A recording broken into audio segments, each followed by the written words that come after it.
Report entrevista agora Cristiano Miano, sócio fundador e chairman do Grupo Digi. Cristiano é um expert em inteligência artificial voltado para o segmento B2B. Cristiano, tudo bem? Como vai? Tudo bem, tudo jóia. Obrigado pelo convite. Cristiano, me explica uma coisa, explica para os leigos, em 1 ou mais minutos, o que é inteligência artificial. Legal. A inteligência artificial é uma parte da ciência da computação que ela estuda como que a gente pode reproduzir o comportamento humano em dispositivos, em máquinas e em software, né? E basicamente que tipo de comportamento humano? O raciocínio, pensar e entender e reagir, por exemplo, né? Então, basicamente, é usar equipamentos que possam reproduzir isso, começando pelo software, né? Uma ideia que na década de 40 começou a ideia de que poderia-se um dia usar os computadores para, né, automatizar algum tipo de pensamento, e hoje a gente está vendo super próximo da gente. E como isso se aplica aos negócios? Como você consegue automatizar alguns processos com inteligência? A primeira coisa vem pelo lado da análise, né? Então, assim, hoje em dia a gente fala muito de inteligência artificial quando a gente fala de machine learning e big data, né? O que são esses conceitos? Então, o machine learning é a máquina que consegue, o software, né? Ou a máquina que consegue aprender com o que ela está fazendo. Então, você ensina a máquina a ler 2 tipos de letras, aí, porque ela sabe ler 2 tipos, ela consegue entender um terceiro, e aí ela consegue compor para entender um quarto, por exemplo. E aí o fato do Big Data entra como? Porque o processamento desse tipo de inteligência, ele consegue aprender muito pela quantidade de dados que ele consegue processar em pouco tempo. Então, a grande diferença que você tem hoje para fazer a inteligência artificial funcionar é a quantidade de dados que você tem disponível, né, que a internet permite que a gente vá gravando e tudo mais, que os computadores permitem que você vá gravando. E aí o computador ele pega uma grande amostra disso, né, de coisas que aconteceram simultaneamente, faz correlações, e aí ele consegue tomar decisões pelas correlações que ele faz. Então, do ponto de vista analítico, numa empresa, uma inteligência artificial ela pode estudar a agenda de alguém e marcar uma reunião, e aí se o horário está ocupado, ela consegue remarcar, mas ao mesmo tempo também do ponto de vista analítico, ela consegue pegar dados de um período e fazer grandes análises sobre o que está acontecendo no negócio, né? Hoje em dia é muito comum você encontrar empresas que trabalham com análise de anomalia, com inteligência artificial. Então, joga todos os dados que você tem de um processo de uma empresa, com períodos, frequência, sei lá, de 1 em 1 segundo, 10 segundos, transações de banco, o que você quiser, e essa inteligência, ela, em poucos minutos, ela consegue descobrir que tipos de discrepância, encontrar fraudes e tudo mais. Esse é um dos exemplos, né? E assim, uma coisa bem simples. Como é que dá para ganhar dinheiro com isso? Bom, a primeira coisa mais óbvia, né, de ganhar dinheiro com isso é fazer análises preditivas, né, prever o que vai acontecer no futuro, por causa dessa capacidade de analisar um monte de dados.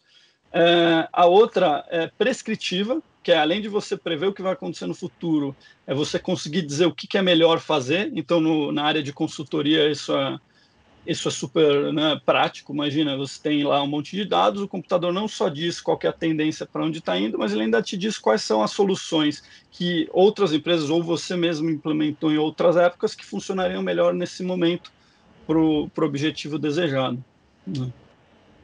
Em um nível mais elevado, né, a inteligência artificial, quero crer, ela melhora a ciência e o aprendizado, certo? Agora, talvez num nível não tão elevado, mas como a inteligência artificial atinge a experiência do consumidor? Tá. Então, falando um pouco do aprendizado, rapidamente, uma das coisas mais simples de entender como que isso muda, né, como que a inteligência artificial ajuda, é o aprendizado adaptativo. Então, você está fazendo um curso online e o robô está descobrindo que toda vez que ele te mostra um vídeo, você tira notas melhores do que quando ele manda você ler um artigo em PDF ou alguma coisa desse gênero. E ele vai adaptando o próximo passo da sua educação, né? É, e isso é aplicável para várias coisas. Na ciência isso é ótimo porque você vai somando aprendizados, né? E aí no caso Desculpa, eu esqueci qual que era a pergunta. É a questão da experiência do consumidor, né? Do consumidor, o terceiro é o consumidor, tá. Então, o consumidor, ele, na verdade, hoje, ele já é bastante impactado, porque a primeira onda, né, você perguntou sobre o negócio, esqueci de falar, a primeira onda de inteligência artificial, ela nasceu ali com os assistentes virtuais, o Google respondendo para você, ou próprios chats que antes respondiam automaticamente, com algumas rotinas, né? E também, principalmente, nos anúncios online, a inteligência artificial é muito aplicada porque ali entra aquela quantidade de dados absurdo de como que os usuários estão navegando nos sites ou o que eles buscaram no e-commerce e tal. E ele acaba, por exemplo, para o consumidor, eventualmente você já sofreu isso ou passou por isso, porque não é um sofrimento, nem sempre, muitas vezes não é um sofrimento.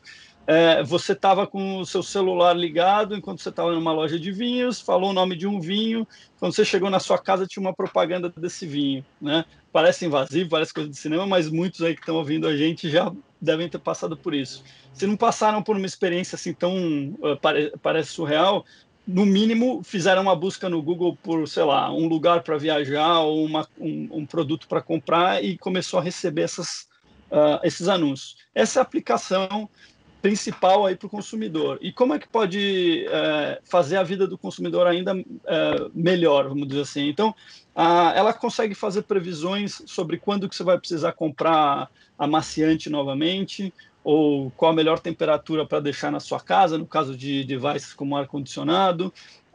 Hoje tem muitas televisões que já fazem através de aí elas projetam a melhor luz para a sua visualização de acordo com onde ela está ou qual é a luminosidade de fora e de dentro. Então, assim, o consumidor vai ter uma experiência bem abrangente em relação a isso, porque a gente vai adaptar para eles os anúncios, a gente vai adaptar até a experiência do PDV aos poucos, vendo o fluxo nas lojas, já tem muita tecnologia trabalhando com isso. Então, o consumidor vai receber bastante impacto, e foi quem principalmente recebeu o impacto dos anúncios digitais e dessa inteligência de hábito de consumo, né? O AI é muito prático para discernimento de hábitos e classificação de grupos de pessoas e tal pelos hábitos, pelo behavior, né, do comportamento das pessoas. Que aí entra o aspecto, aí começa a entrar o aspecto B2B, porque a sua empresa presta esse tipo de serviço para clientes, para outras empresas. Agora, assim, o investimento em AI é caro?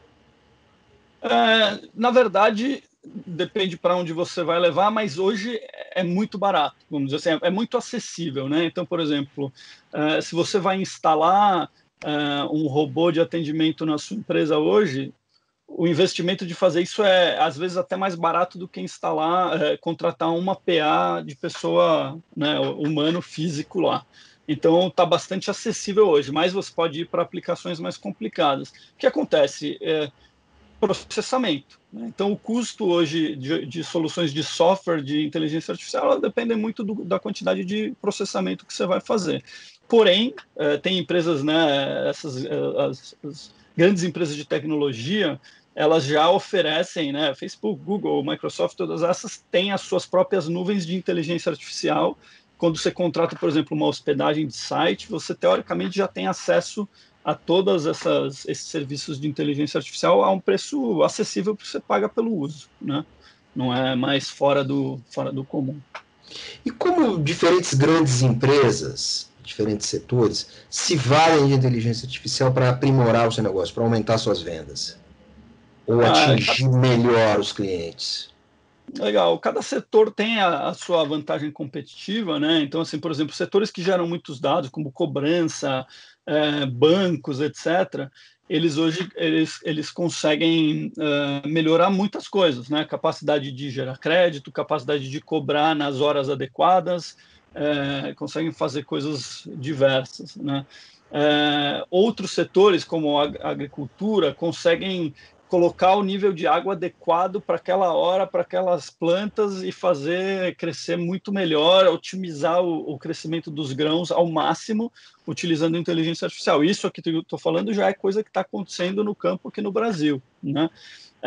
Na farmacêutica, os testes, por exemplo, para vacinas ou para medicamentos, eles ficaram muito mais viáveis e rápidos com isso, né? Tem algumas coisas que não dá para fazer sem a aplicação prática, mas todas as teorias elas estão aí, né? Até astronomia, então tem metodologias e softwares para identificar asteroides, identificar estrelas e tudo mais. E tem até um movimento aí de você emprestar um pouco da capacidade de processamento do seu computador nas horas vagas para um experimento de um instituto de tecnologia para ele poder encontrar novos asteroides. Ele faz testes absurdos e precisa de muita capacidade de processamento que nenhuma máquina poderia dar, custaria muito caro. Então, voluntários com um computador em qualquer lugar podem instalar um software e fazer parte desse grid. Então, tem coisas muito legais em todas as indústrias, né? Puxa vida. Cristiano, muito obrigado. Money Report conversou agora com o Cristiano Miano, sócio fundador e chairman do grupo Digi. Ele é expert em inteligência artificial, voltado para o segmento B2B, e nos explicou como é que funciona essa tecnologia que muitas vezes parece um bicho de 7 cabeças para a gente, mas que está tão presente no nosso dia a dia. Cristiano, muito obrigado. Eu que agradeço.